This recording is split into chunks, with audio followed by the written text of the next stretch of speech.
So I grew up in a family with 5 kids, and we traveled across the United States in a station wagon, which was the precursor to the van.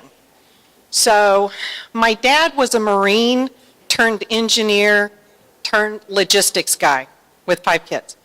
So every time we took a trip, there was an itinerary, there was a security briefing, there was sitting down, there was the pre-packing of the car, the unpacking of the car, the packing of the car again this time correctly, and then we would leave. And so my mom was navigator.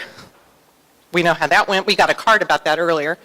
And she was also in charge of the itinerary. And so my dad had it so that at 2 o'clock we would have a bathroom break.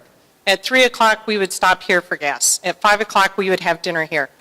So one time traveling through the Southwest, I'm about 13, the youngest is 5, and it's 2 o'clock.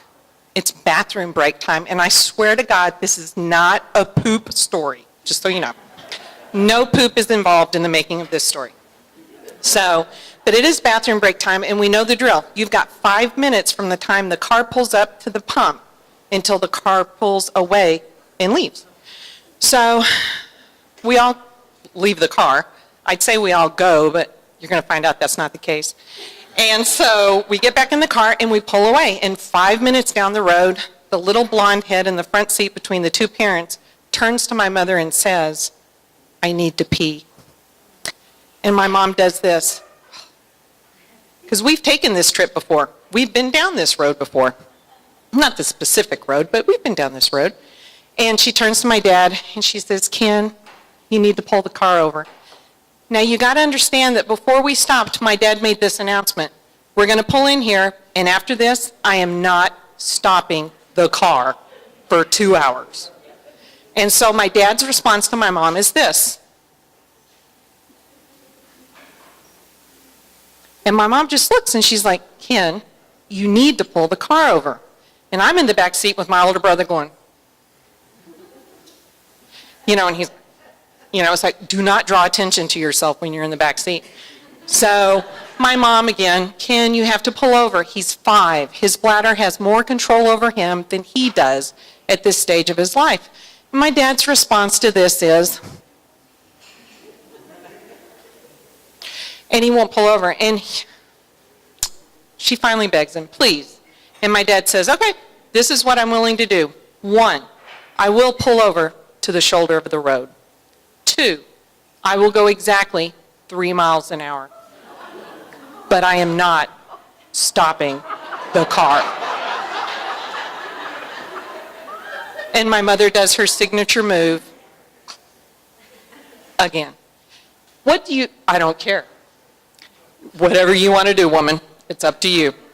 And so my dad pulls the car over to the shoulder of the road. I grab my brother because it's like, shit, if this can happen to the 5-year-old, imagine what can happen to us. I mean, this is not good. He goes 3 miles an hour. He's nothing if not precise, my dad. And she opens the door to my horror, because I'm a worrywart. Well, God knows what can happen at this point. She unzips my 5-year-old brother and hangs him out at a 45-degree angle as he waters an Arizona highway for a 1/4 mile. He really had to go.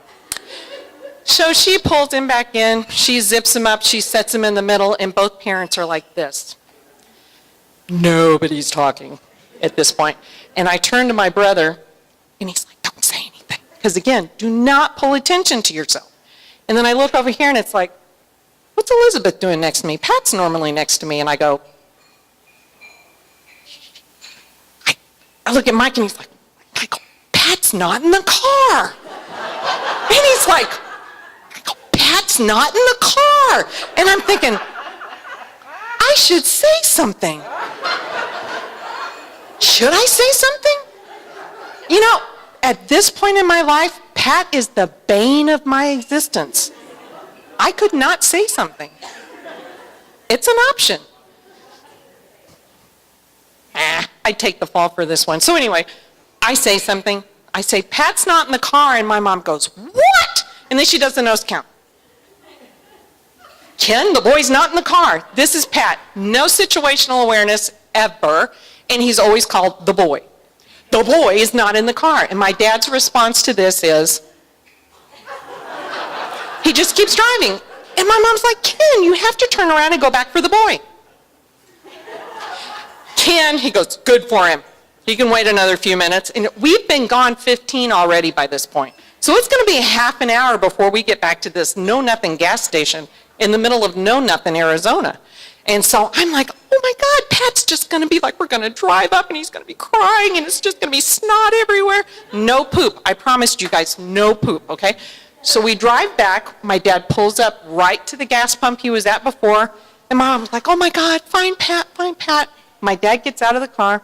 He's walking across as Pat comes out with a candy bar and says, are we ready to go yet?